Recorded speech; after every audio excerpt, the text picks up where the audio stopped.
Hello, boys and girls, it's your boy King Jiffy Codes and your favorite sweet little twink Ben. Look at him over there, looking so cute. Anyways, Cute. we have... What a great way to start the video. But we're going to do like 3 different stories today. We're going to start with a couple smaller ones from the sub, because we still want to get through all the stories on the sub, but we did have this one kind of sitting in the back burner for a long time that we had asked to read, and we are going to get to that one. This is... The last story we're going to do is a highly recommended story. It's called Streetlights. It's written by Barry Thisbone. So Barry Thisbone, that is clever. In the picture's the dog. Picture's the dog and it's Barry Thisbone. But so we got Barry This Thisbone. was written by a dog. Yeah, dude, a dog wrote this story, so I'm excited. But this was a story that was super recommended, and I just kept kicking it down the road, and I want to keep doing the sub, so I knew that we had to like bundle it with some other stuff. Not that we don't want to bundle it, because we absolutely do. But we have Lowman 1138-38. He has got another story we got here called Warpath Banshees. That was a Ben choice because he loves the name.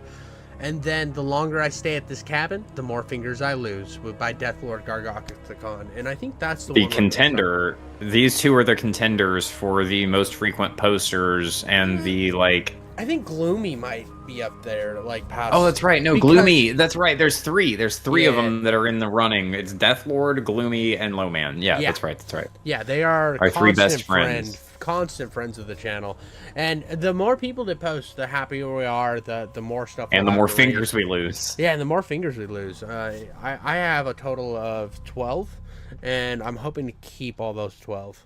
But without further ado, it's August 8th, 7:45 a.m. I've always wanted a cabin getaway ever since I was younger. The thought of living in the woods by myself seemed incredibly peaceful. Ever since the Devon debacle, I decided to finally make my own account to share my own stories. That way I can just sign in on whatever I can find. Thankfully, I now a musician who is... Thankfully, I don't know how I'm supposed to read this. Hold on. The comma was put in the wrong place. Thankfully, I am now a musician staying here for an entire month. It's like, it's written weird, but... It's a very long sentence. All right. Well, there's a period before thankfully. So it's like, I'm just going to do the paragraph over. Ever since the Devon debacle, I decided to finally make my own account to share my own stories. That way I can just sign in on whatever I can find. Thankfully, I, now a musician who is staying here for an entire month according to the calendar stuck to the fridge, have a computer that stayed on all night, so no passwords needed to power it up. Looks to be some indie artist who has only made 1 song since he's been here, which I'm guessing took a week since he got here on the 1st. The song is fine, pretty experimental bedroom punk. If I have the ability, I will share it later, but fair warning, it needs better mixing. You can really tell a lot from somebody about what... Wait, you're with the rock scene. You're more with the rock scene. What is bedroom punk? What is that? I have no idea, actually, what bedroom punk is. What's regular punk? It's a sad story, honestly. It's a bigger tragedy than disco. Okay, because I know that there was like punk, and then it went to alternative pretty quickly. Like there was like a pretty quick jump to alternative, and I listened to a lot of alternative back in the day. I was like, I loved me some Fall Out Boy and some Fall Out Boy, and then like the Fall Out Boy. So I really like. At least you had an eclectic mix going on. Yeah, dude. The All American Rejects. There you go. All right, that's some more. Right, right back. But I listen... No, I don't know what bedroom punk is, but I know like OG punk. Like, I mean, it's like a very wide span of different musicians and stuff. If you go all the way back in music history to like the CBGB era, then like bands like the Talking Heads played there, and the Talking Heads are not like what you'd officially call punk music, but they played at CBGB, so like they're up there with Velvet Underground and the Ramones and all that type of stuff. Then later on you get like the Misfits, and then later on you get like the Casualties and stuff like that. That's like post-punk though, after like the Sex Pistols and stuff. Okay, but the Sex Pistols were punk. Yeah. I thought they were like grunge. No, grunge is like Nirvana and, oh my god, Alice in Chains. Okay, I'm not going to be able to name these off the top of my head. Okay, so... now I'm getting it. We're there. Like, Metallica probably would have been like leading into Metallica is garage metal. I garage metal? mean, yeah, like they There's so started many off as garage metal subgenres. at Why is there least. so many weird subgenres? Well, Like, that's because Metallica, they do a lot of different stuff, so it's kind of hard to shoehorn them. They're just basically metal, but they do like thrash metal, speed metal. Like they do a lot of okay. different things in their different songs. I A mean, lot of melodic stuff. I always just like kind of think like rock, and then I'm like, it's rock, you know. And then You can you basically start do that. getting into the nitty gritty. Like, I feel like when you look at like rap, right? There's Mhm. not as many subgenres. There's definitely subgenres, but it's like still you're like In what now? rap. In Like, rap? yeah, there's subgenres, but like I feel like it's like mumble rappers. They're very identifiable because they all suck and nobody cared about them for very long. Actually, don't no, know they if suck. I- Those subgenres, subgenres always suck. Actually, I'm taking anything back I just said. Subgenres just suck.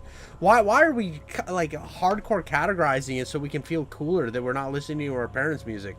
I think that's what subgenres were created for.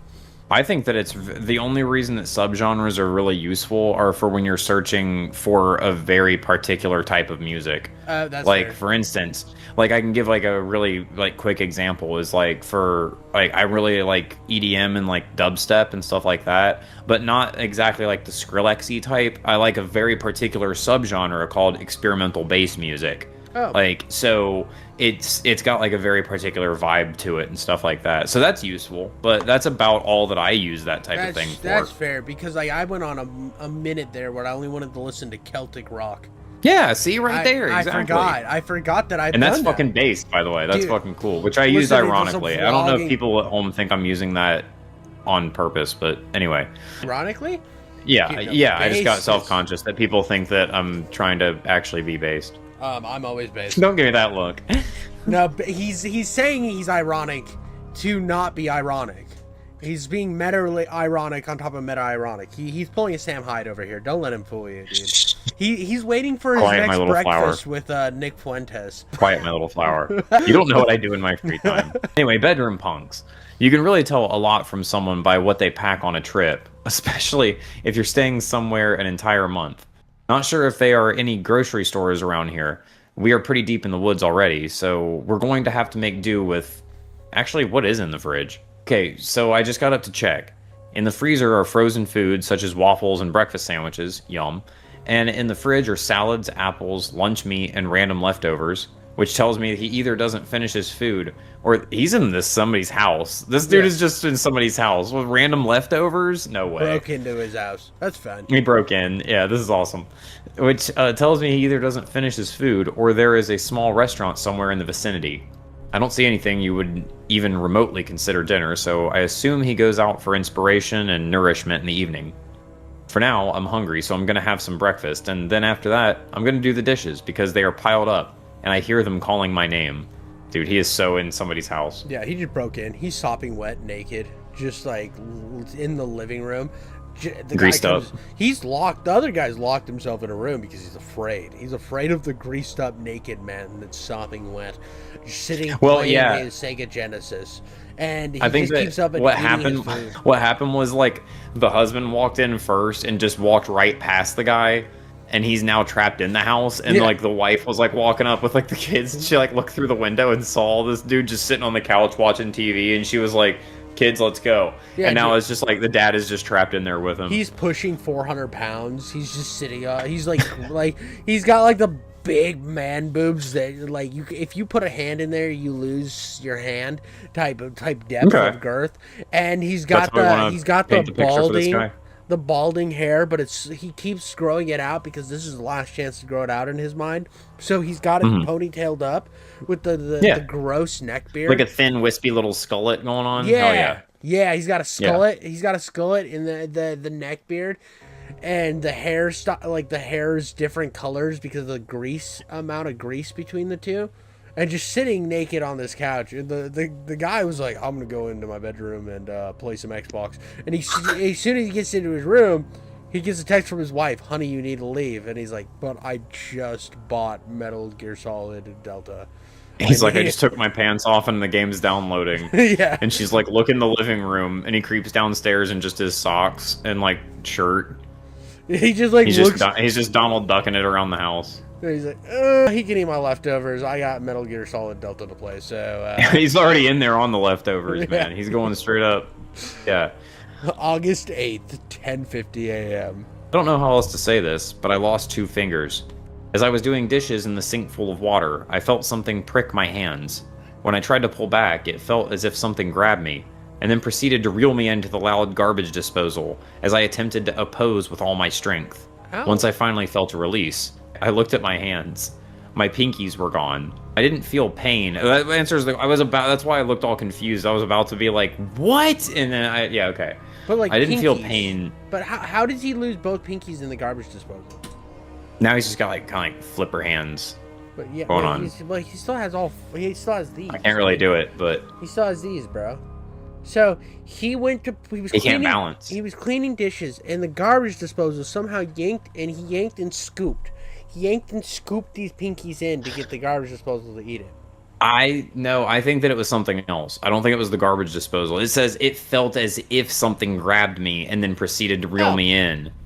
But I think that it was just like, I think that something sucked his fingers off of his hands. And that's why I don't let your mom give me blowjobs. Boom! No, she'll do it, dude. She'll just bite it off, dude. Bite off the pinky. And we all know I have a small penis. Pinky, small penis. You get it. You understand. We'll keep going. He's like a G.I. Joe. Once I didn't feel pain, both during and now. It's as if I never had pinkies in the first place. My biggest worry was accidentally chopping them off in the garbage disposal, even though my hands were nowhere near the on switch. So how did it turn on? I definitely heard it. Okay, you were right. Sorry. You're right. I tried to call 911, but this guy's cell phone died as soon as I attempted that. See, this guy's cell phone? Yeah. Why does he have his cell phone? I found a home phone in the cabin and called 911 from there instead. They are on their way. Maybe they can find my fingers in the garbage disposal. August 8th, 11:38 a.m. Not only did medical staff do absolutely nothing when they arrived at my cabin, especially when they told me that I'm not missing any fingers, but that they are now fining me $1,000, and if I do it again, I'm going to be charged with jail time. Gotta love the American healthcare system. So that's it. So that's it? Am I insane now? Did this guy consume some substance last night only for it now to kick in? That's his voice, dude. This guy consumed some substance last night. Anyway, I'm just gonna keep reading. After they left, I dismantled the sink pipes and to find no fingers and made more of a mess than I was intending. You know what? It's a nice day out. I'm gonna go get some fresh air.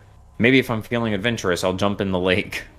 I feel like he's Wittery. Wittery's probably the best pipe guy, so he probably did the best that anybody's ever done it ever. And I really think that if anybody would have looked at his ability to undo pipes, they would have been like, wow, he's the greatest ever. Yeah, I wanted to hang on to this joke until he had lost more fingers, but I feel like he would have.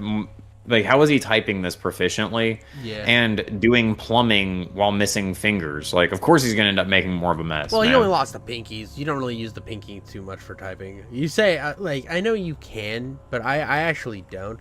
Because I have small hands, so I can't really reach. We know that about Jeff. You're like... I'm an advanced hen and peck. So I put my hands where they're supposed to, but they slowly turn into a hen and peck. It starts out the right way, but then it goes retarded. So you do this, don't you? With like the rest of the hand like hovering? No. I put them all down. But I have to pick them up.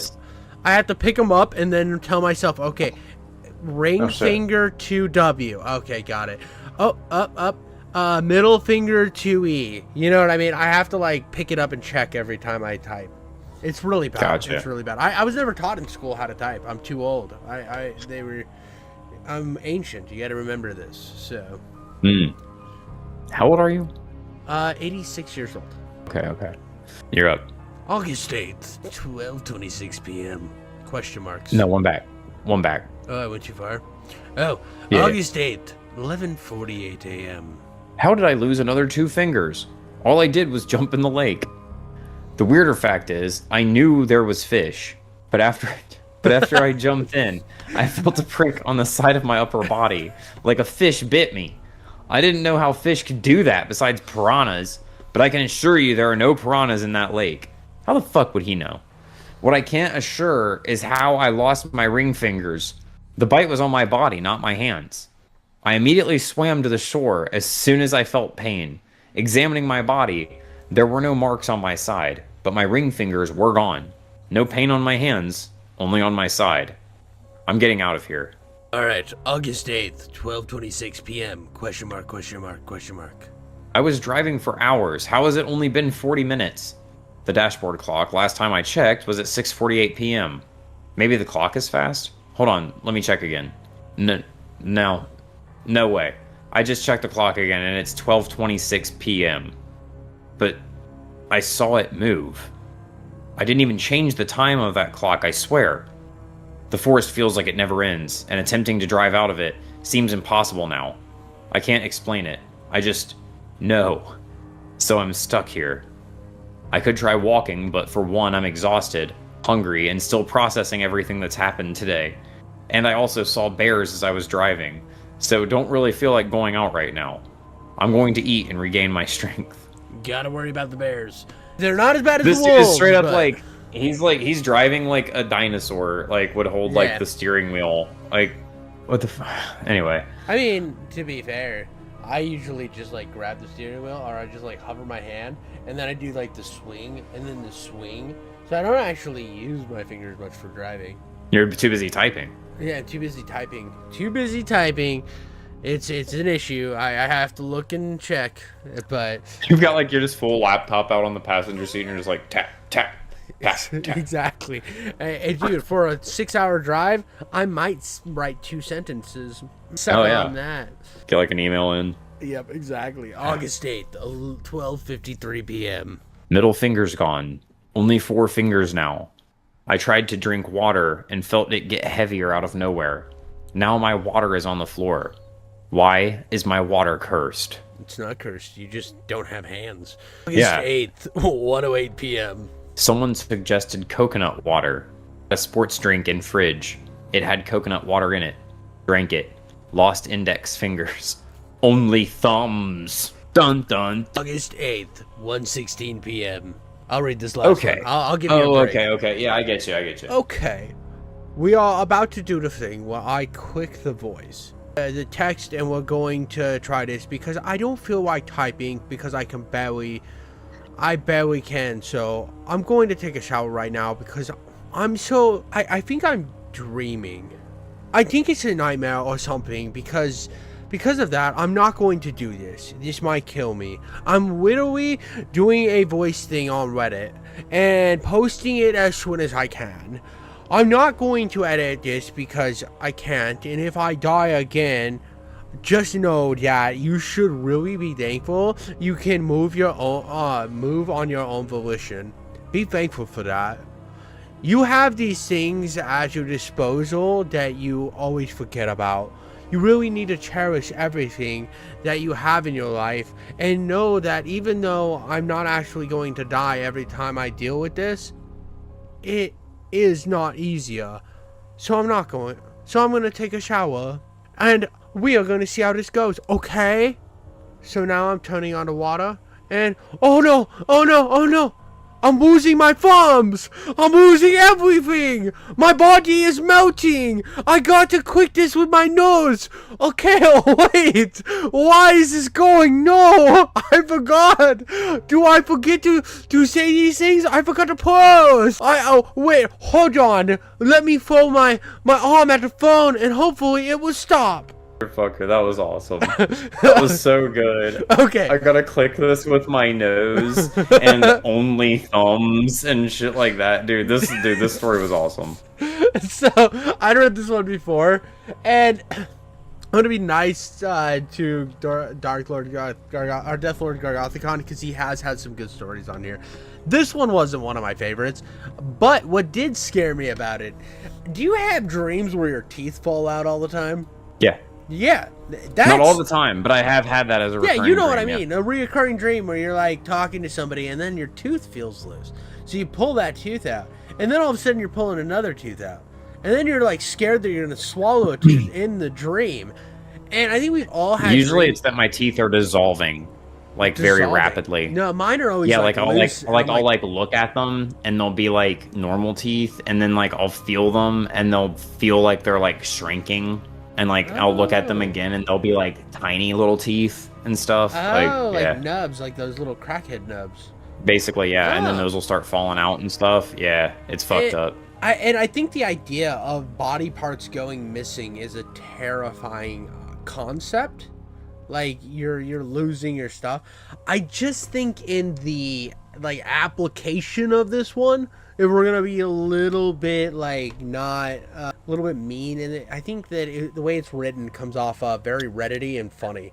Like, well, yeah. I almost feel like this was like the idea though was to be like funny, but because the end got so dumb. Yeah. Like where he got in the shower and was like, I was gonna shout out like if he starts like melting, I'm gonna lose it. And then he's like, oh no, I have to press this with my nose. I'm going down the drain, basically. And I was like, dude, this is too fucking funny. And it seems like every time he touches water, he melts throughout the story. Oh, what the fuck? Like, is he a gingerbread man? You know, they don't have souls, so maybe. I mean, maybe. It's not every time water is there, but it's like coconut water. No, because when he's driving, he lost the finger. Yeah, it's. But so it's not every time. Maybe he was But that'd be see, that's a crazy idea. There's ideas that could be pulled to make this story so much better.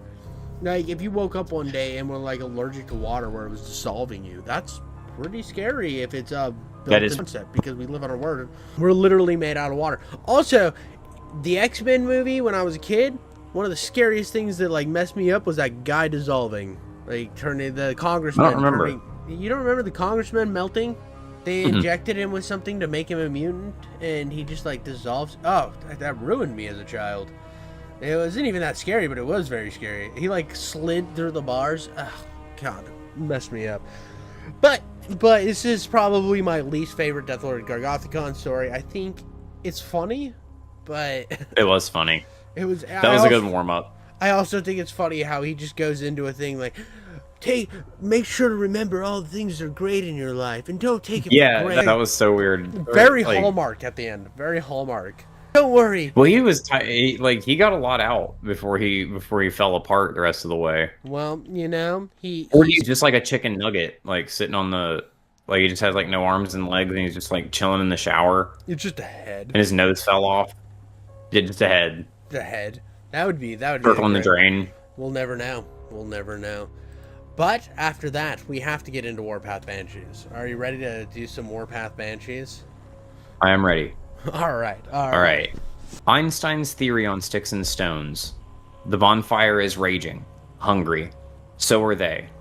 They sit, squat, huddled around an ancient boombox that somehow still functions. They don't know what it was or what to call it, but it doesn't matter. To them, it's magic, a vital component of the rite. To them, it's the voice of God. This is the end, beautiful friend. Oh shit, it's the Doors. This is the end, beautiful friend. This is the end, my only friend, the end. Yeah, okay, I'm terrible at singing, but you guys get the idea. They don't know what the voice is saying over the witchy music. They don't know how haunting and prophetic it truly is. They cannot fathom the time and place from which it was made. That is all so far flung and gone that it can hardly ever have happened at all. What they do know is that God is telling them that their scavenging has been fruitless as of late, because he demands blood, as he often does, okay? And this means they also must take part of the raw, ripe fruit of the bone. Tonight is the night of the blood feast, and there are enemies in the city. These are the armies of the night. Dude, okay, you know what though? For real, unironically, every time I listen to the Doors, I'm like, I should kill and eat a person. Yeah, no, that's super fair.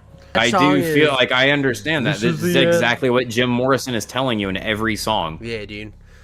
Kill crazy Ronald Reagan. Kill Butter, dude. That's like one of my favorite little cuts in like anything ever. Probably is where they're like, kill John Lennon. Kill John Lennon. He's like, where's John Lennon at, Dad? And he's like, he's dead, Butters. Oh shoot. Oh dang it.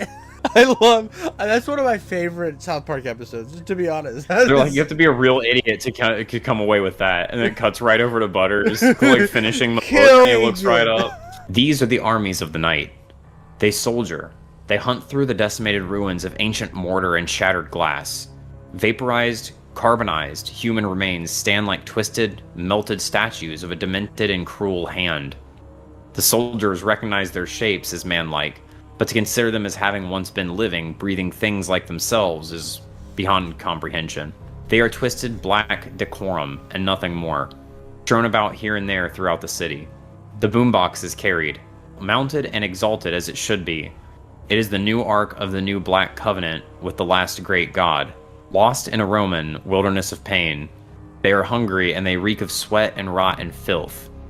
And all, the children, are insane. They are running and they are frightened. They have caught the scent. All the children are insane. Their weapons are mostly bludgeons, sharpened sticks of steel and wood, makeshift furniture limbs studded through with nails and razor blades and teeth and scalps. Many of the warlords have guns, ancient death magic from another alchemical time, boomsticks, crafted by sorcerers bred out of myth. Many of them don't work, but their wielders still feel the absolute thrum of their talismanic power. Waiting for the summer rain. There is stirring below. In the sewers beneath the streets, the below ones are hungry too, and they are eager to come up and pick through what is left and abandoned before the misshapen vulture things do. Darkness rules both here and the surface of the city, as above, so below. The war parties move, closing in on each other, their thirsty weapons, fangs, brandished and waiting to drink from the explosion of violence held taut and quivering within their raging furnace hearts. They closed, they met. Morrison cried and screamed and sang, and the Warpath Banshees did too. The end. Oh, that was fucking metal, dog. That was really cool, but it feels like this is some text that goes on the screen before like a apocalyptic movie. Well, yeah. It feels like, honestly, it feels like Lowman was getting into some Trench Crusade, if I had to guess, while he was listening to some Doors one night and probably getting baked. But yeah. I'm just throwing a Hail Mary there. But yeah, if you look into Trench Crusade, it's kind of like a post-apocalyptic war game with like scavengers and stuff like that. And the main leader of the party holds up a boombox to inspire everybody. So really? I'm not saying it's exactly that, but I'm just saying like it's a little Trench Crusade-y to me. I love it. I love it because I love Trench Crusade. So that's exactly what I was seeing this whole time. I was just picturing like Mad Max because I've never played Trench Crusades, but I mean it would make sense because like this feels very in same line with the Abomination one. This feels like in the same realm as that. And which is another thing basically from Trench Crusade, by the way, just throwing that out there. Big Abomination things, yeah. I feel like this is like really like flowery and like well written, but it's also funny how he does his weird pauses and a beat and stuff like that. His writing style is very, very much screenplay-ish, cinematic, very cinematic. Yeah. It wants to be acted out, and this one, it just felt like you were flying over, like you said, like that game. You're flying over it, taking a small section while listening to the Doors, and then you're done. And I can't love it as much as some of his other ones. Like even like the Abomination one was in the same realm of like length, but I think we got more out of it. I mean, I don't know. We all know I'm a Lowman fan. Just so I know you're everybody a big knows, fan. Like, but big Lowman fan. If I'm gonna hit on Dark Lord for that being one of his, I'm gonna sign my tits. I want this one. I'm saying this is one of his weakers as well. It, especially after the 3 we've read that were just those are all a lot.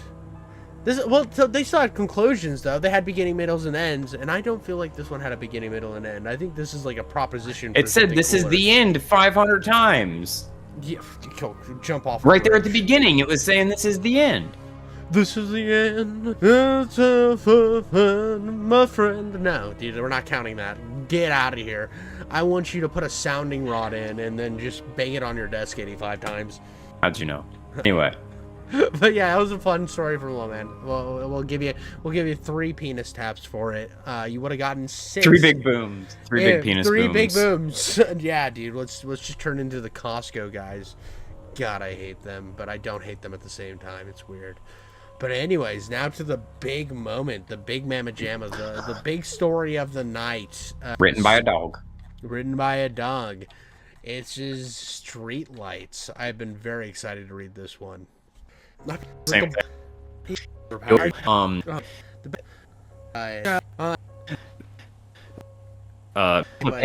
Let's roll into Streetlights. A no-sleep banger by Bury This Bone. Our mother was never a superstitious woman, but she knew how to tell a good story. When my little sister and I misbehaved, Mom would come up with creative ways to keep us in check. What do you mean you've never heard of the laundry goblin? She might ask, the corners of her mouth betraying a smirk that the rest of her face tried desperately to conceal. Surely you've seen him. He hides under piles of dirty clothes and snatches your ankles when you walk by.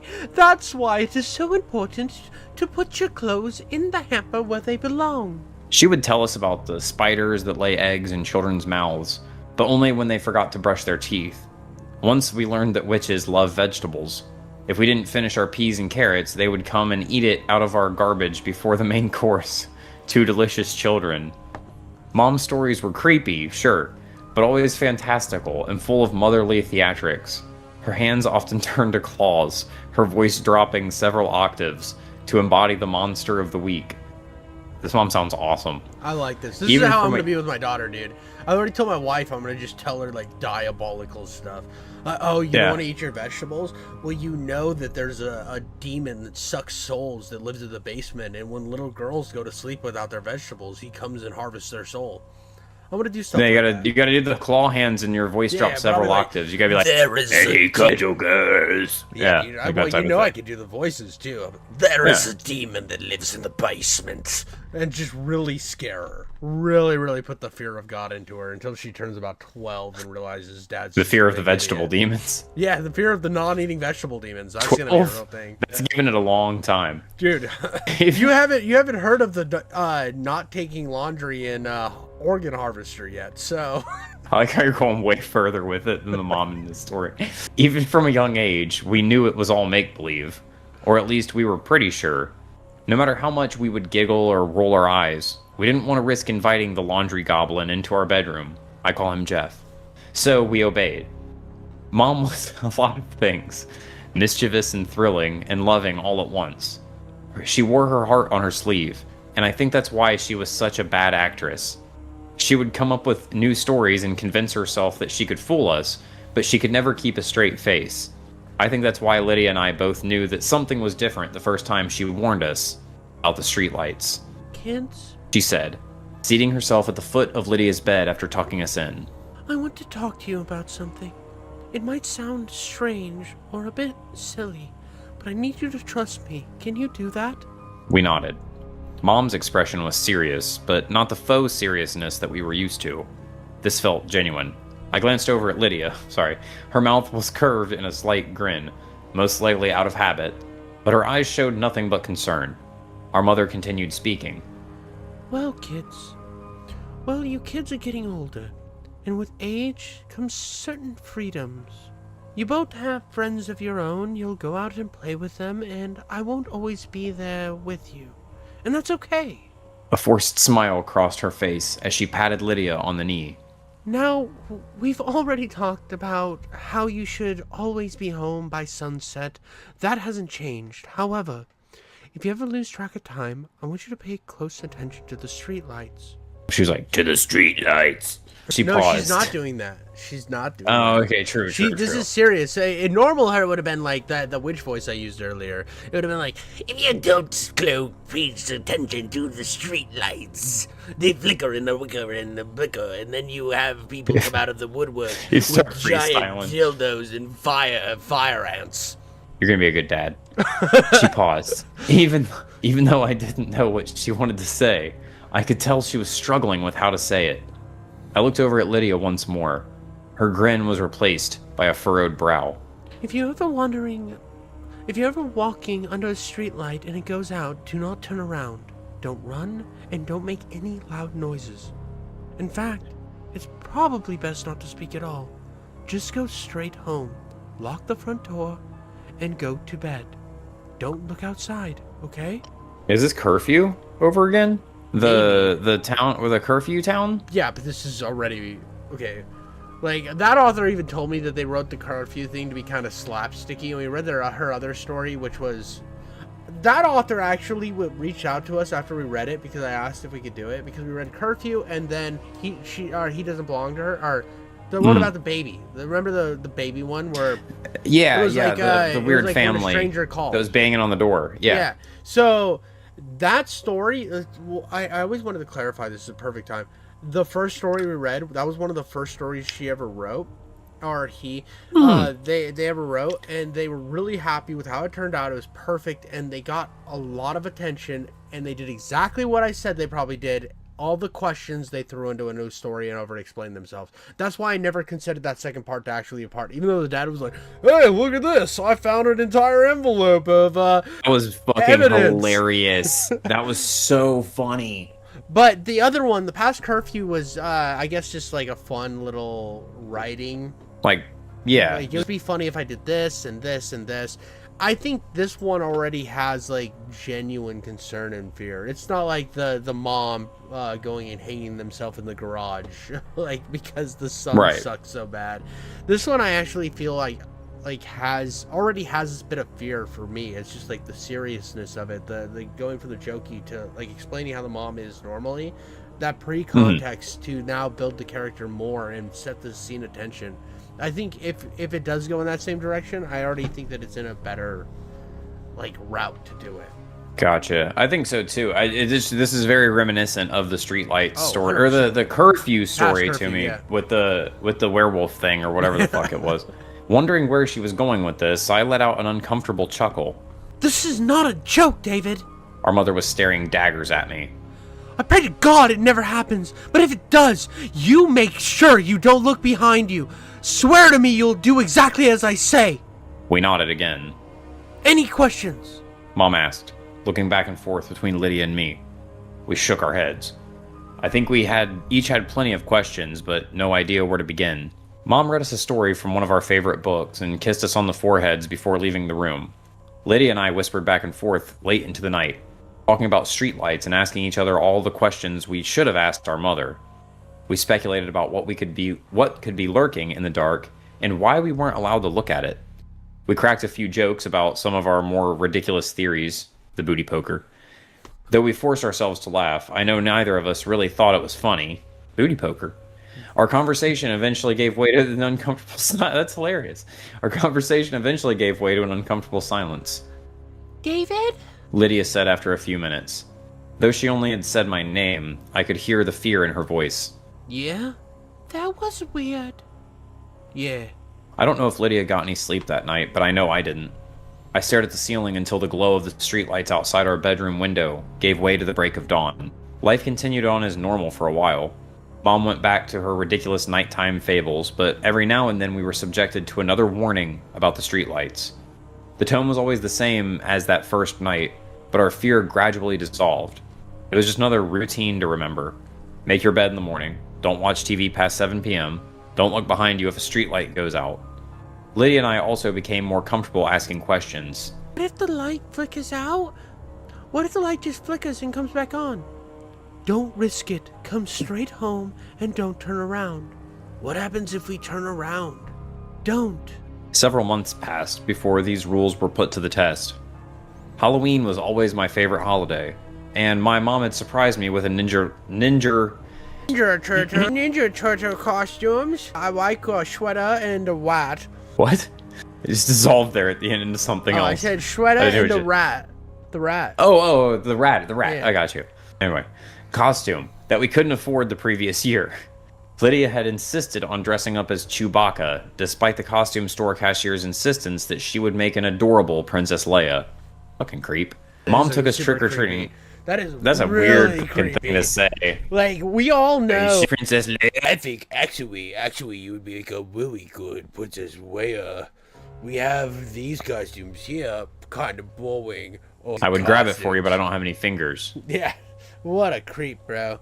They need to report his ass, dude. Go to a different Spirit Halloween. They put those things everywhere. So Yeah. that's not the one to go to. You don't want to go to the one who telling your little daughter to be Princess Leia. No, if it would have been like Cinderella or something, I could get behind that. You know? Yeah, like a Disney princess. But like Leia is like iconic for being half naked. So well, also, yeah, That's like the main. Maybe they mean in like the regular costume. yeah, I know I'm it's sure the that regular. Still saying we're that, gonna bro. riff on this again.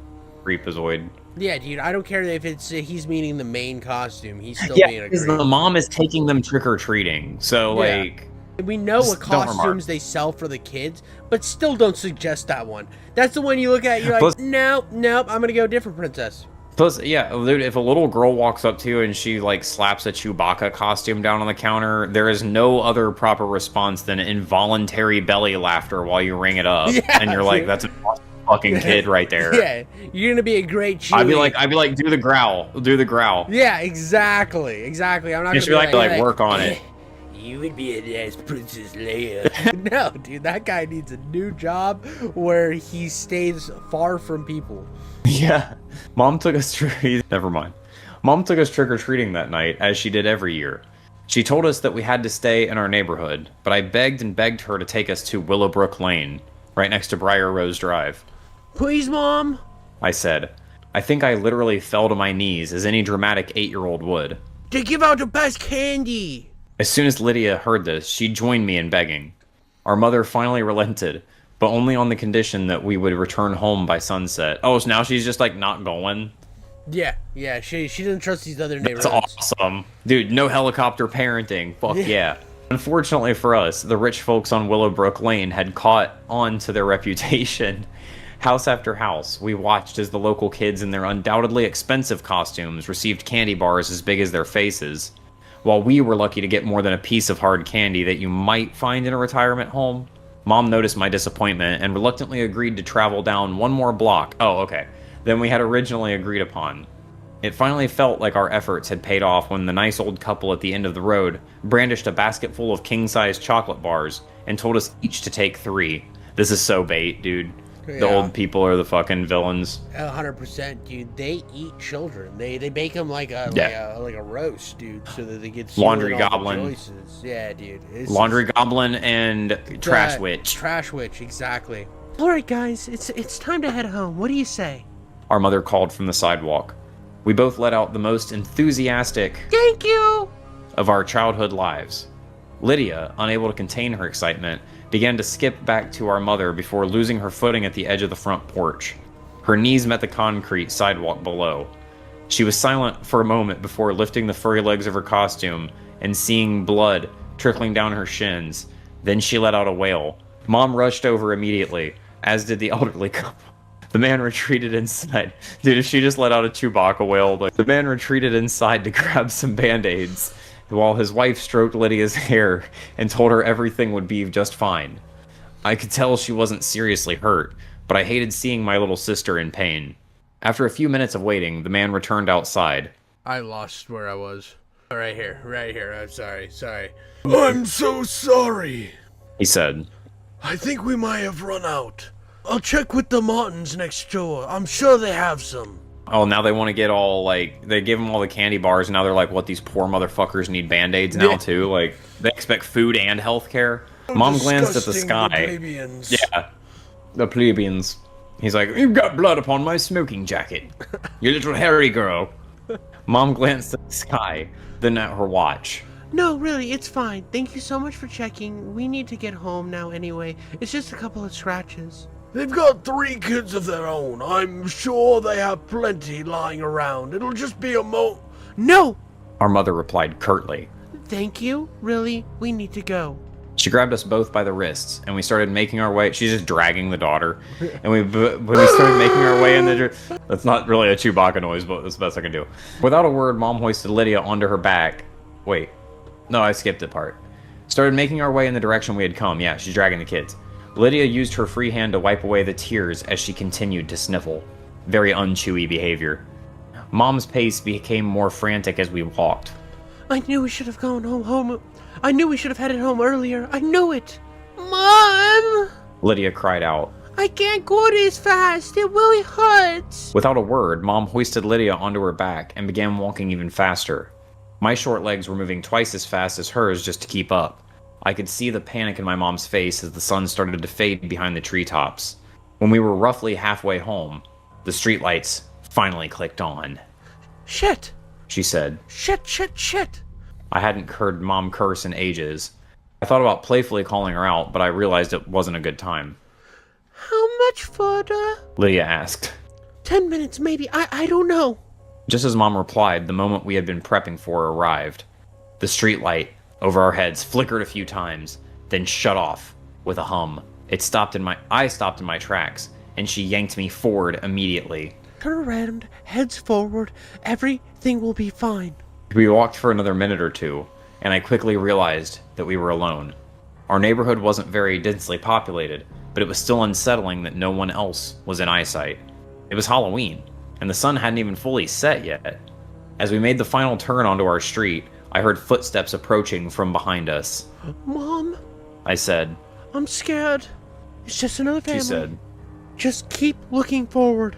I didn't believe her. I don't think she believed herself. I don't know who was behind us, but it was clearly only one set of footsteps. She moved her right hand from my wrist to the back of my head. Her touch was gentle but firm. I knew that if I even came close to looking behind me, she'd gouge my fucking eyes out. She'd snap me back into position immediately. Her pace slowed. Every step felt deliberate, and like she didn't want to agitate something. We walked home without another word. Lydia didn't stop crying. I don't know if it was fear or pain. Probably both. The footsteps continued behind us all the way to our front door. We rushed inside, our mother only opening the door wide enough for us to slip through. Dude, if like they get home and like the little girl's eyes are just like whited out. She's like, I looked at it the whole time. That would honestly, like, what if the little girl just becomes a demon and murders all of them? Like, after she's they're whited out, and she's just like, she turns into the thing from the Evil Within, like the 8-legged, like, demon Spider lady. Girl, yeah. Scariest thing in a video game ever, by the way. That thing terrifies me. No. The baby in Village tops that. No. Dude, the baby in Village made me almost poo-poo. Dude, I'm sorry. You can I'm put sorry. that on a quote. I thought the baby in the village was scary, but the fact that I played the Evil Within 2 recently, and the part where the spider lady comes out of the ground and you have to reface off of her with her, I haven't played the Evil Within in years, dude. And instantly I was like, not again, dude. And I started freaking out, bro. I'm not gonna lie. That thing, I just played... prior trauma's coming up. Dude, that game is like hard too, and every death scene with that spider lady is like the most violent, visceral thing you will ever see in a horror game. Just her ripping you out with all the hands. I just was like, I can't do this again, bro. I can't. This is my biggest fear of a monster, and I was sprinting through that level. I'm like, where's the switches? I gotta light this bitch on fire. I will not die to it again. Dude, that scares me. To this day, that is the scariest thing I'd ever seen. All right, we have a big roster of like debate videos that we gotta have. Yeah, Best dude. chick flick of all time, scariest monster in a horror game. All right. We need to do like a 16 horror movie breakdown too, like different genres. We do need to do a horror movie breakdown. What's our favorites yes. and which ones we don't like? We We do. need to do that. Eyes closed. She said sternly as we met the warm air of our home. We listened as she fumbled around the dark living room, closing the blinds and drawing the curtains. I'm sure her eyes were closed too. When the entire house was sealed from the outside world, Mom patched and cleaned Lydia's knees before we settled in for a movie. That's a weird de-escalation. Yeah. We quietly sorted and traded candy for a while before Lydia finally spoke. Mom, what was behind us? I remember thinking it was strange that she said, what, and not who. I don't know. Mom said, rubbing our backs. You guys did good though, really good. We didn't talk much about that Halloween in the following years. Mom assured us that as long as we followed her instructions, we had nothing to worry about. I know it's scary, She'd say. but I promise you'll be safe as long as you don't turn around. I once asked if other families knew about this or if we needed to warn them.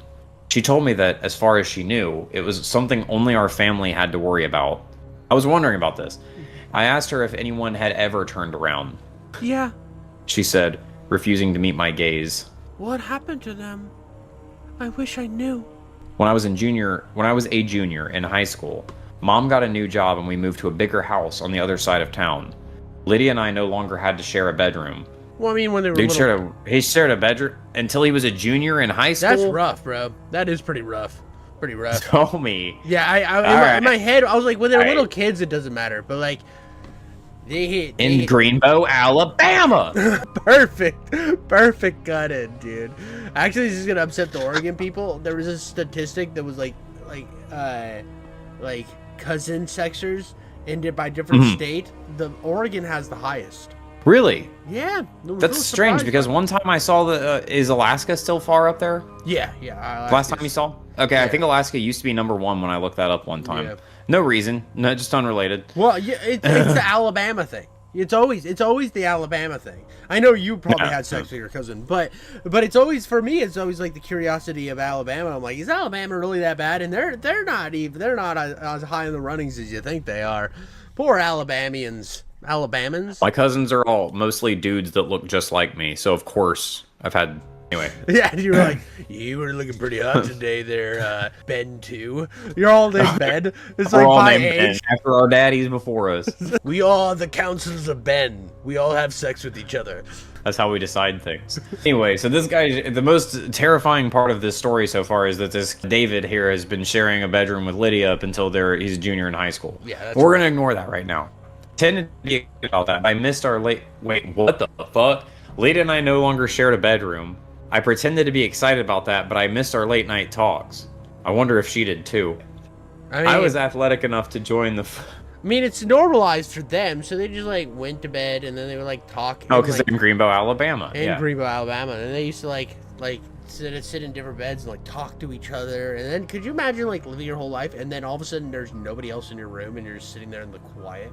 That'd be weird. That is true, I guess, That would be really weird. Like, getting out past the weird sister and brother living in the same room thing, you get past that and you start thinking about how weird it would be to just be literally sitting there in the quiet after years of talking to somebody.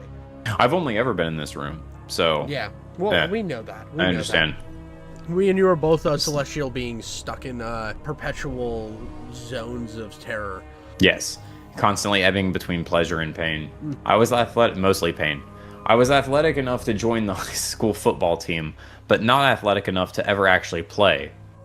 Damn.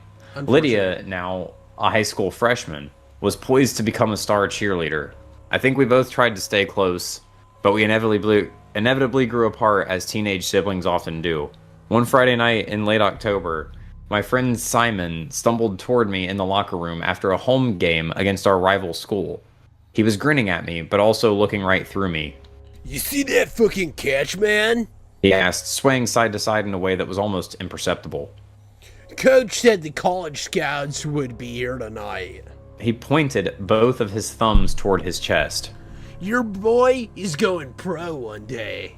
He reached into his duffel bag and pulled out 2 shooters of vodka. Let's celebrate! I'm alright, man. I finished changing out of my uniform and grabbed my bag. He was just standing there nude the whole time. As I moved toward the exit, Simon grabbed me by the shoulders and spun me around. Where are you going? He slurred. You know I'm your ride home. This is so after school special. I shrugged my shoulders. It was a nice night. We'll walk. Simon muttered something in response. I think I heard the word pussy. It did. And then downed both shooters. He just like doubled. And then he was like, and he slammed him on the ground, broke the glass on the locker room floor. Hell yeah. I turned toward him and suggested that he walk with us. And what? Leave my car at school? My parents will know something's up. I shrugged my shoulders and told him to get home safe. He scoffed and procured 2 more shooters from his bag as we both left the locker room. Moments later, I met up with Lydia by the stadium entrance.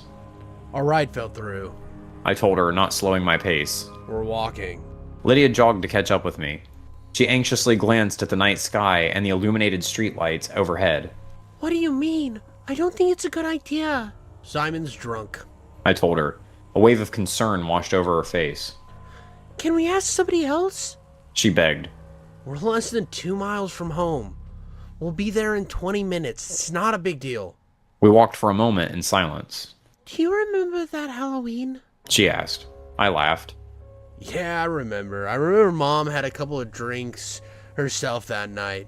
I really think there's someone out there making the streetlights go out, wanting to kill us, but only if we turn around? She didn't respond. We walked in silence for a while. As we passed City Park on our right, I noticed how quiet everything was. The air felt heavy. You don't think it's weird that Mom warned us, and then the streetlight actually went out? Of course I think it's weird. I think Mom says a lot of weird things. Maybe we should just call her. Instead of answering, I pulled out my phone to check for messages. My only notification was a low battery warning, of course. As I was looking down, I noticed a flicker in my periphery. Lydia stopped walking. Fuck this! Fuck this! I had never heard her curse before. What? I asked, pretending I wasn't scared. She gestured toward a streetlight, maybe 50 feet ahead. It's going to happen again! Can we please just call someone? That moment, a light illuminated us from behind. We both kept our eyes pointed straight ahead as a brand new BMW pulled up next to us, one of its tires thudding against the curb. A window rolled down. You sure you want to walk, losers? Simon called out. Yeah, I said. we're good. Toot yourself! He threw up his middle finger and sped off, weaving between lanes of traffic. Oh, wait. Let's go. No, David was like, let's go, I said, before we carried on. Sure enough, as soon as we passed beneath the streetlight, it flickered once more before extinguishing completely. David! Lydia cried out as she grabbed my hand. I don't want to do this! We're not far. I said. Nothing is going to happen. We trudged forward and I was grateful that the silence continued. Unfortunately, that didn't last. As we turned from Main Street into our neighborhood, Lydia gasped. Do you hear that? The footsteps sounded distant, but they were undeniable. It's Friday night. I said in a hushed whisper. It's just another person trying to get home. Whoever was behind us seemed to be matching our pace. I made an effort to step more quietly so that my own footsteps wouldn't drown them out. It carried on for several moments before I realized the footsteps were growing closer. She didn't say a word, but I know Lydia noticed it too. We kept walking. My skin felt cold. Lydia was beginning to hyperventilate. We finally turned onto our street, only a half mile or so to go. God damn, bro. David! She pleaded. I can feel it breathing on me. The footsteps, were incredibly close now. I felt as if whoever was behind us might step on the heel of my shoe at any moment, or worse. Please go away! Lydia cried out. She was no longer talking to me. The footsteps continued, closer than ever. You see that tree up ahead?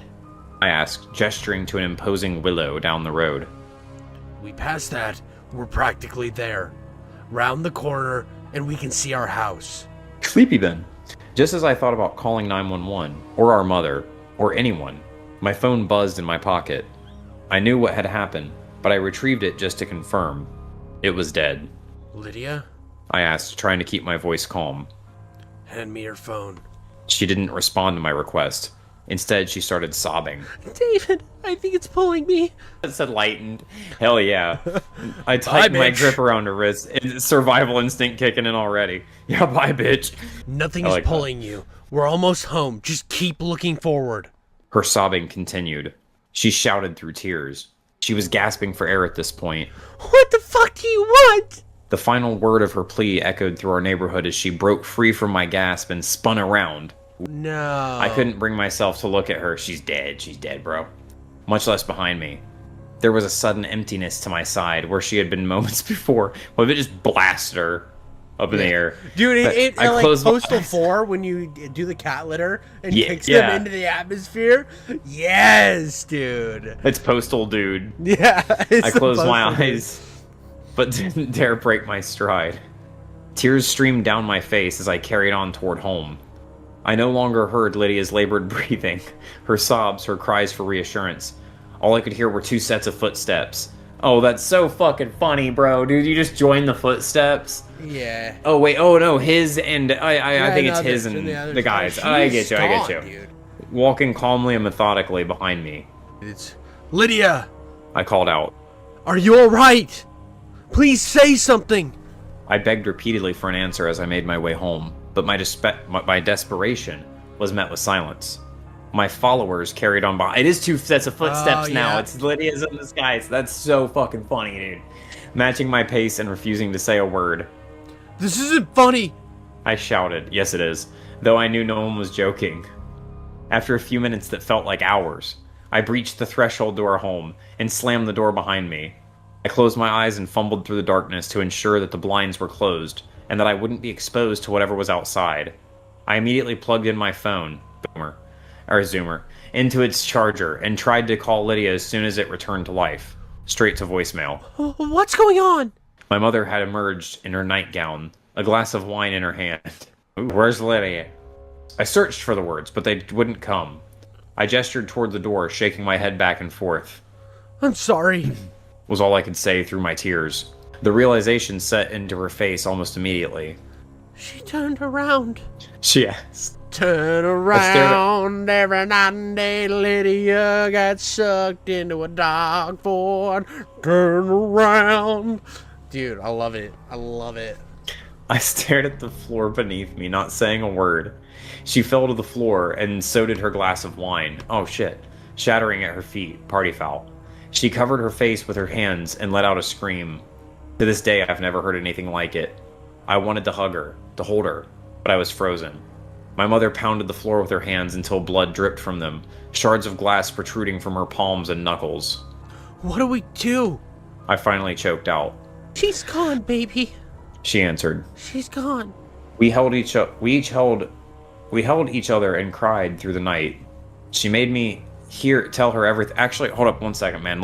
I'll be right back. Give me like 3 or 4-ish minutes. I'll be right back. Okay.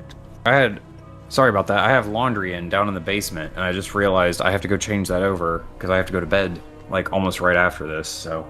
Yeah. Sorry about that, man. No. You're good. I just got like a brain blast while we were reading this, and I was like, "Fuck, I need more clothes." Yeah. Okay. All right. Back into character. All right. So, we held each other and cried through the night. She made me tell her everything that had happened since the end of the game. We're going to have to make a police report. She told me. We can't tell them the truth. They'll think you did something. I'm not losing both of my babies. That's such a worse idea. Yeah. We came up with a story together. Dude, blame the drunk kid. Yeah, exactly. I suggested that we tell the police I never saw Lydia after the game. My mother said that the other students or parents may have seen us leave the stadium together. Simon, despite his drunkenness, might remember seeing us on Main Street. I would have to tell them that she had insisted on walking to a friend's house, and that we had parted ways at some point on the walk home. It was best if she had never told me which friend, my mother had said. When Lydia didn't come home from her imaginary sleepover, my mother called a few of Lydia's friends' parents, feigning a tone of calm concern. She wasn't at your house last night? She'd ask. Tears poured from her cheeks, but you wouldn't know it from her voice. Eventually, she called the police. I'm sure she's fine. She lied. It's just her phone seems to be dead and we haven't heard from her. We just want to make sure she's safe. The following weeks and months were characterized by an uncomfortable combination of mourning and lying. We didn't know that Lydia was dead, per se, but Mom was convinced that she wasn't coming back to us. I never doubted her. The town's police force hosted search parties.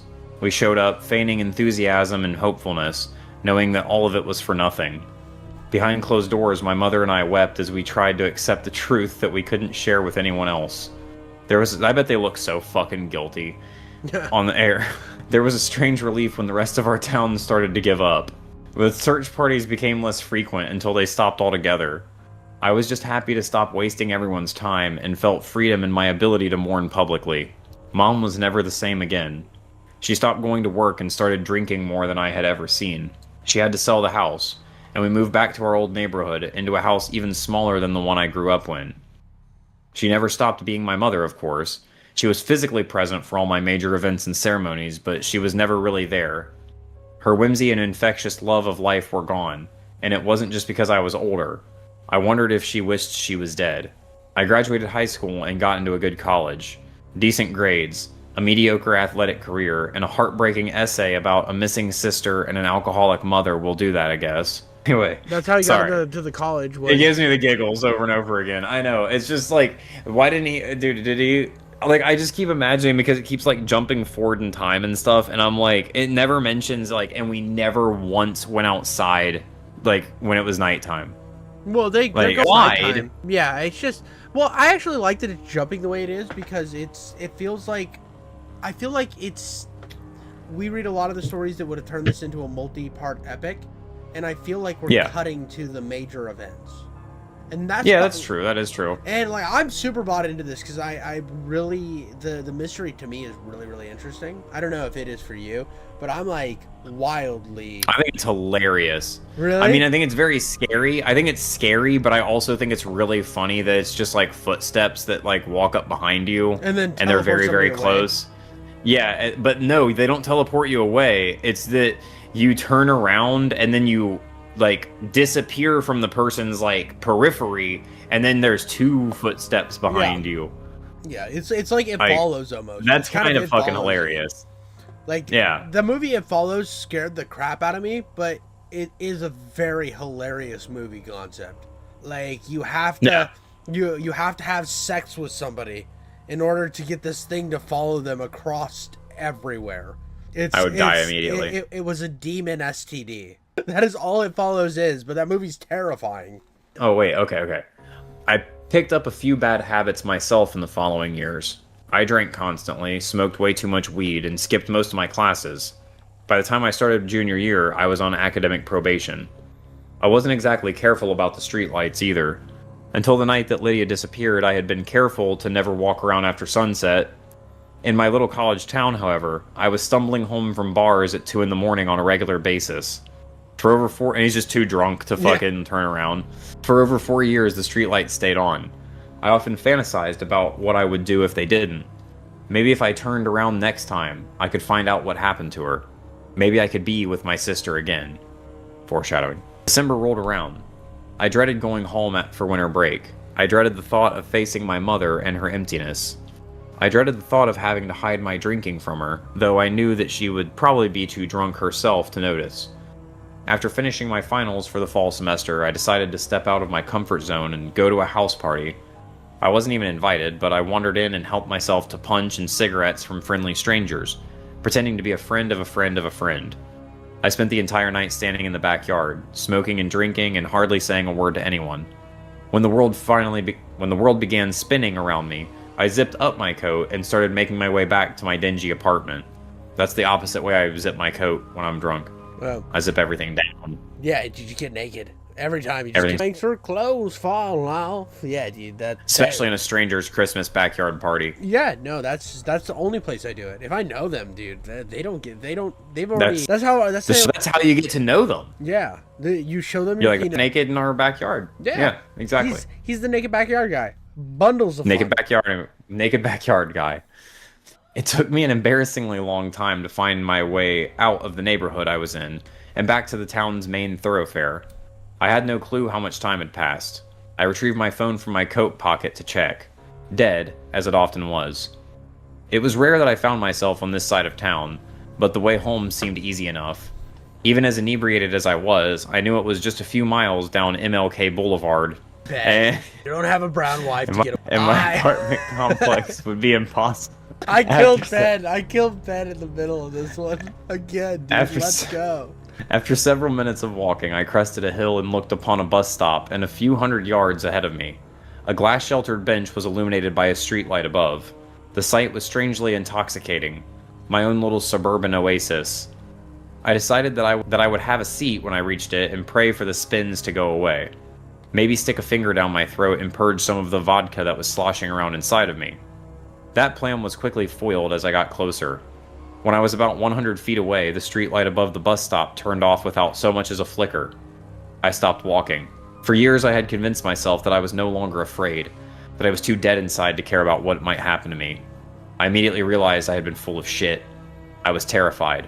My breathing became labored, and my fingers twitched with anticipation. Does this even count? I wasn't beneath the streetlight when it went out. Could I just turn around and go back to the house party? No, I couldn't do that. What if it was already behind me? In spite of my intuition telling me to turn and run, I carried on. As I approached spitting distance of the glass enclosure, I heard the unmistakable sound of a bus arriving. Wasn't it too late for the campus buses to be running? The monster upgraded. Now it's a bus. Yeah. I'm proud of it. Or had I stayed out so late that I was witnessing the first loop? The bus grinded to a halt just as I passed the bench. I so desperately wished I could sit down and cry and vomit and do whatever else my body wanted me to do. I heard the hydraulic sound of the bus doors opening, followed by a single set of footsteps disembarking onto the sidewalk. I was prepared to be accompanied by that sound and nothing more for the remainder of my walk, when a voice called out to me. David? A shiver crept down my spine. I knew that voice. It sounded older and more mature than the last time I had heard it, but familiar nonetheless. The footsteps broke into a jog until she was just behind me. Is that really you? Lydia's voice pierced my skin. I said nothing and continued walking forward. I watched as the bus rolled past on my left. It was full. The silhouettes of its many passengers stared forward, unmoving. David, what's wrong? Aren't you going to turn around? Bus? Maybe this was all a misunderstanding. Maybe Lydia had pulled a prank on me and our mother 4 years ago before running away. Maybe she was ready to come home. I shook my head as if to extinguish that thought. It was crazy. But wasn't the alternative even crazier? I missed you. She called. I'm sorry I left. I finally responded. Please stop this. Lydia laughed. Oh, good. I was worried you might have lost your voice. Can you please just look at me? We should catch up. Whatever you are, please stop this. She scoffed. Whatever you are? Are you fucking kidding me? I'm your baby sister. Do you even care? Do you even want to know where I've been? No, I said. not really. You're a piece of shit, David. You always have been. No wonder you and Mom never really looked for me. I walked in silence for a few minutes, hearing nothing but the footsteps carrying on behind me.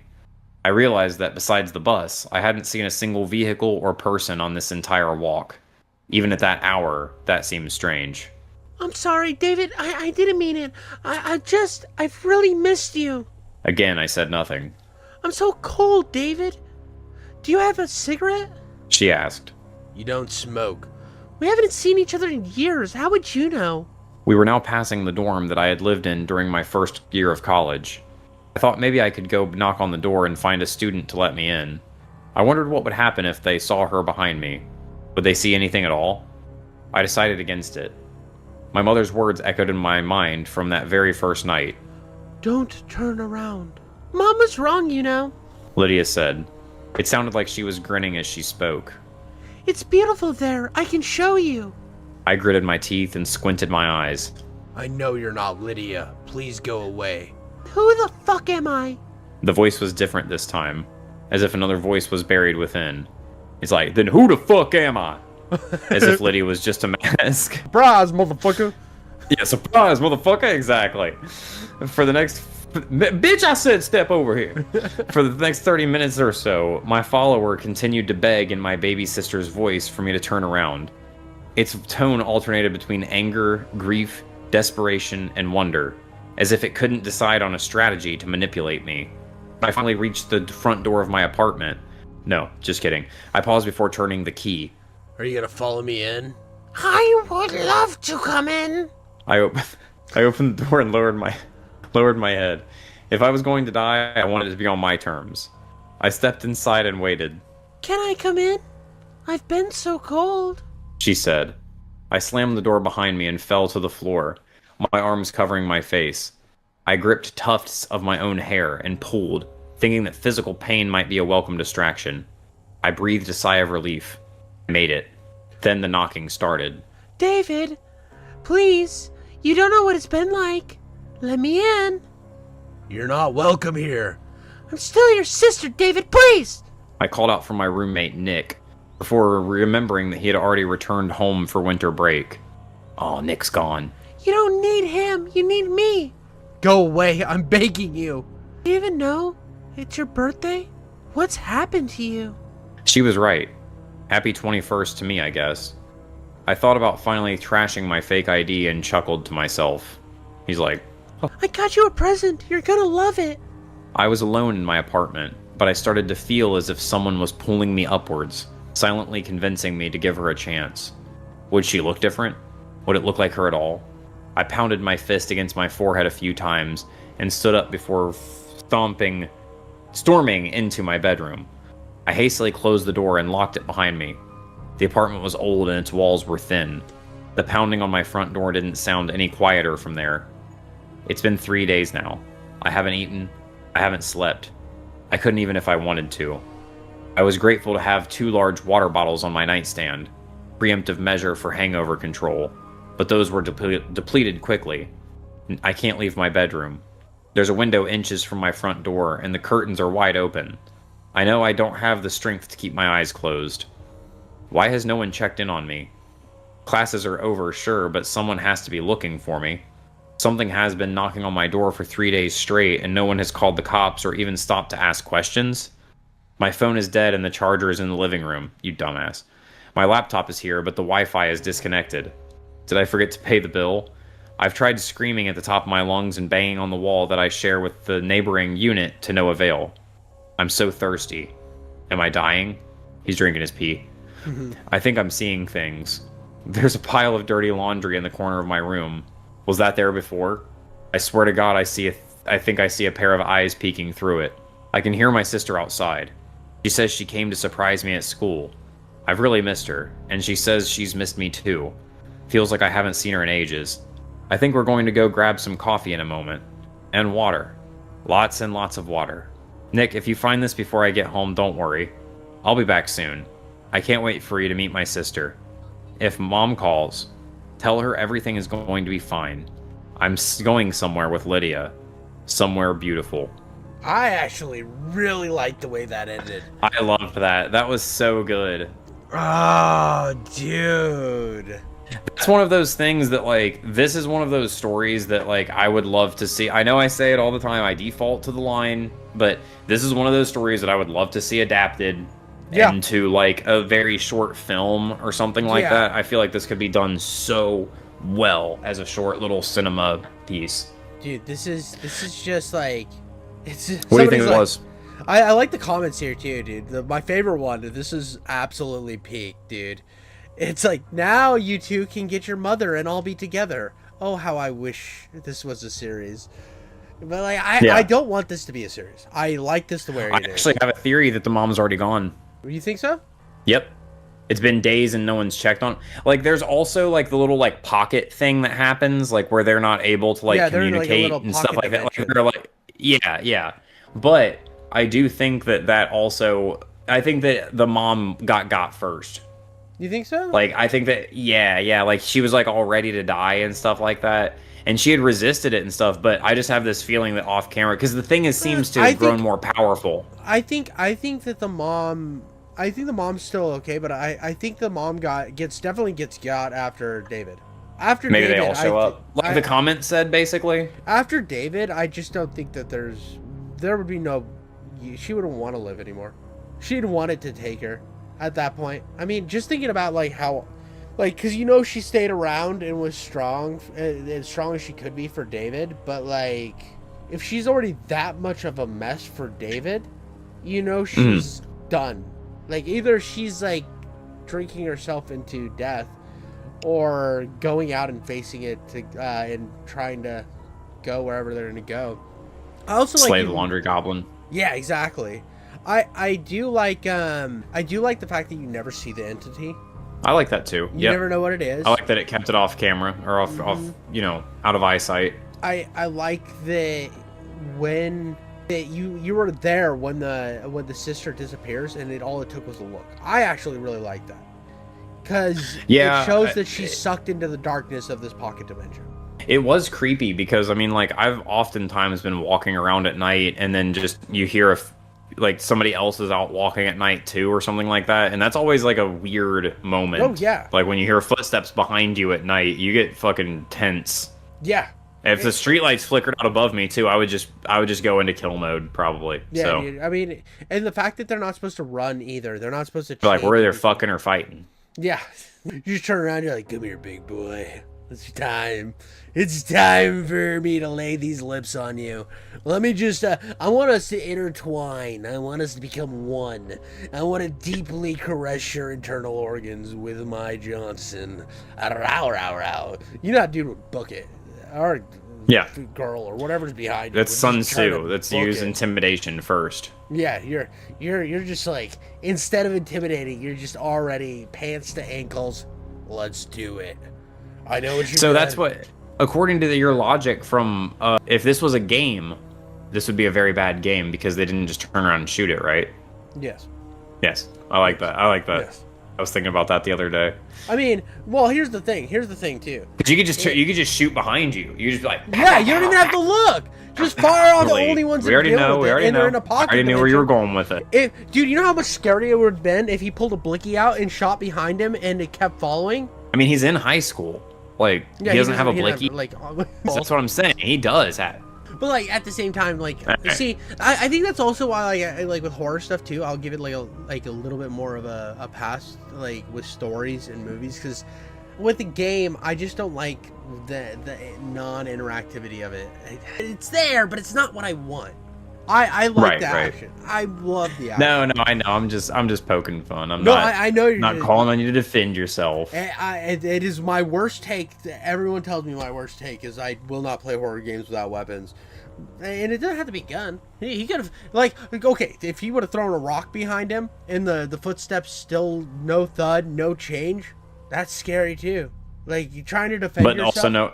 What if you just heard the rock bouncing behind you? Yeah, like the clang of the rock. Like the foot. Never Yeah, like the interrupted, rock. No, like- no. Not like not like the rock like hits the ground and goes off, but like the rock gets like absorbed by the thing and then it's just following you too. Yeah, Like you hear footsteps and a rock rolling behind you. that Terrifying. would be terrifying. You see what I mean? Everything you throw into it just starts following you. Yeah, and so it's a perpetual void behind you, and knowing that you tried at least something to like fight against it, and yet it is still perpetually trying to end you. That's what's scary. That's scarier to me. That's always been scarier to me. Is a foe that no matter how, or even if it overwhelms you, you take it and you've killed like 8 of them, but there is still more to come. That's terrifying. Not that I'm saying this high school kid should have had a gun in his backpack, which you shouldn't. What do you think the monster was a metaphor for, or the thing behind there? I have a theory. I mean, It's a like, bad one, but children of divorce and like the disillusioned parent always finding Maybe. them, like an abusive parent, like hunting them down. I think it's poverty. What? I think it's poverty, dude. The first time they encounter the monster No. is when they're the poor people. Yeah, but that was the first And time they they all- were out the past night. She said that it happens This- in their neighborhood. The second time is when they don't have a car to drive home think and they you're give up on their stretching. drunk ride. I think you're I'm- stretching here. You're gonna be saying that. Then it's when he's in college, but he's drinking and he's about to fall into. Look, bro, I'm shooting in the dark here. I'm just fucking with you, man. I was like, I don't there's know. I don't so think it's- many issues with that. I mean, bro, I get you hate rich people. I get it, but I do. It's this one doesn't make capitalism. sense. You hate capitalism. I'm a big capitalism guy over here, and I'm I'm here. rich. Your eat the rich narrative of the story, but you were kind of losing me there. You were kind of losing me, Chief. I was like, Look, when are we Yalka's gonna be on here like, yeah, it was capitalism. when are we gonna get to BlackRock controls the government? Because then I'm back in. That's what it was behind them, man. It was Oh, BlackRock. BlackRock. Okay. It was the landlords. Yeah, there we go.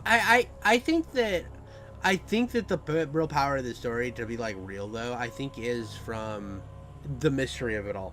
Like, I think that, Mhm. and I don't think that it has, like, if the only thing I could pull was like like a disillusioned parent, because you never see the dad. Maybe that's what happened to him, is he got pulled. Yeah, yeah. Whatever. But That's what I was thinking. I just sometimes I feel like well, it's like you know the guy who made Terrifier, right? So Not personally. Well, obviously. Come on, Mr. Cincinnati. Just being cheeky. You're chilling with the Terrifier guy. Hey, we're big shots out We're here. big shot. Oh, we're pretty big shots out here.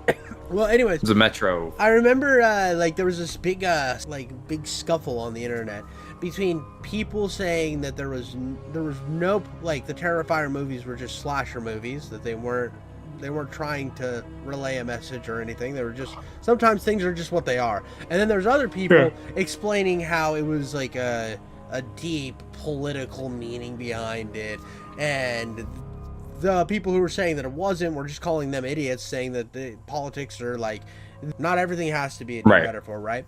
And it got to the point where the Terrifier guy was like, listen, I just wanted to show really cool kills and have a slasher villain kill people. I had no point in this movie other than that. I didn't do anything else. I thought, creepy clown slashing people, really good kills. And then, like, of course, the deeper meaning, people got really pissed at him for having that. But that's, like, kind of what's cool about art. You can pull whatever metaphor or whatever meaning you want out of a story and then retroactively make the pieces fit. Or it can just be creepy footsteps walking behind you, sucking you into a void. Right. Right. I definitely do think that the entity behind them was probably representative of the dad that fell into whatever was going on. Yeah. Or whatever this familial curse is or something. Yeah. Maybe he brought it down upon them. He was probably a streetlight repair guy. He haunts the streetlights. Dude, he's just up there singing Mama Tried by Merle Haggard.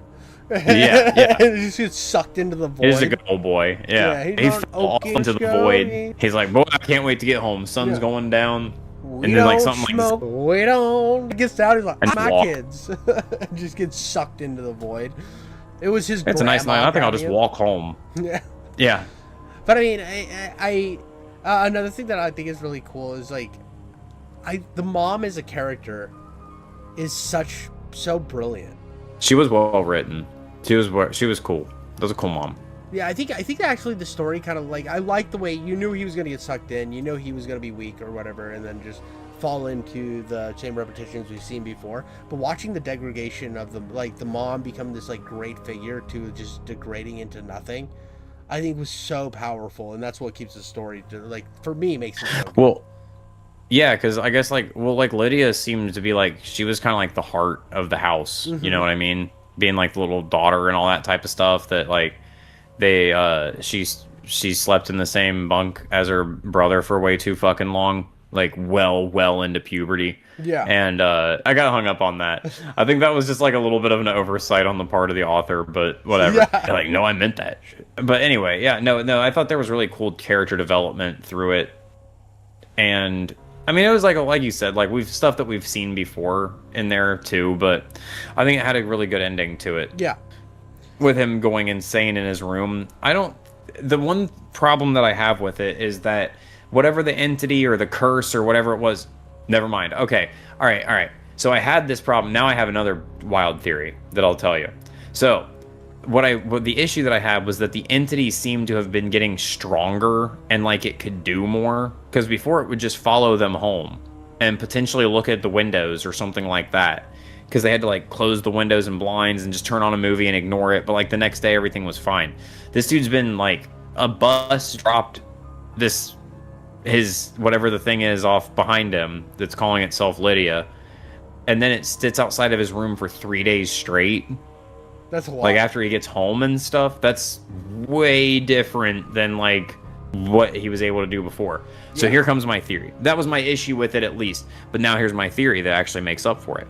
The thing got more powerful after it took, and the mom has been hearing Lydia like knocking on the door and shit like that this whole time. And that's why she's like drunk and distant and shit. Yeah. Because she's like always hearing Lydia like around her or something like that. That's my shot in the dark. Cool. That's So my extra little cool. like that. All right. I impressed loved myself. that, dude. I absolutely Yeah. loved that idea, dude. So maybe now it can just like grab hold of them and wear them down until they're ready to go. Whereas before it could just kind of hang around on the outside and stuff. And the mom definitely should have been like, Lydia, you are the chosen one. Like, if it grabs you, then we're all fucking dead. David, sacrifice yourself if you... David, get rid of into the first car. yourself. Don't give a fuck. Just don't let the thing get Lydia. David, no one likes you. It's like the mom from that other story. The good one died. Past curfew, the good one died. Wrong kid. That's what she just did for the rest of the time. Wrong kid died. I can't believe we let the good kid die. That's disgusting. I hate this. Did man. you have a favorite story from today? That one. The last one was the best. I figured it was. This one had a lot of depth to it and a lot of really, really cool moments. I like this one a lot. I feel like it's a little unfair to like. She's more. Oh, big reveal. I feel like it's a little unfair to put this one versus the others. You know what I mean? We have like a fully fleshed out long story versus 2 cut out small stories. Like the other 2 were like 5 paragraphs. That's true. That's true. And this was like a whole essay. This is one you can get cozy with. Yeah. Those. This is what the audience came here for. I think in terms of writing style, I think Lowman has just a brilliant writing style that is really. There's nothing like Lowman's style, really. You know. No, he's my little horror Charles Bukowski. Yeah, he's fantastic at what he does. For me, Just that story spits just out didn't mean do little anything. short stories. And It tickles my pickle. he has a 2-parter that we will get to eventually. There is a 2-parter on our sub, but that's like a depth of things we got to get into. But like this in comparison to the other 2 was just at such a different level in terms of the entity, in terms of the story, in terms of building the characters. Because the other 2, one of them only had 1 character, the other one had 0 characters. It had factions. The Lowman story had like factions. Factions, yes. But it didn't have like a person. It had world building, It had, like, storytelling. It Yeah, didn't storytelling whatsoever.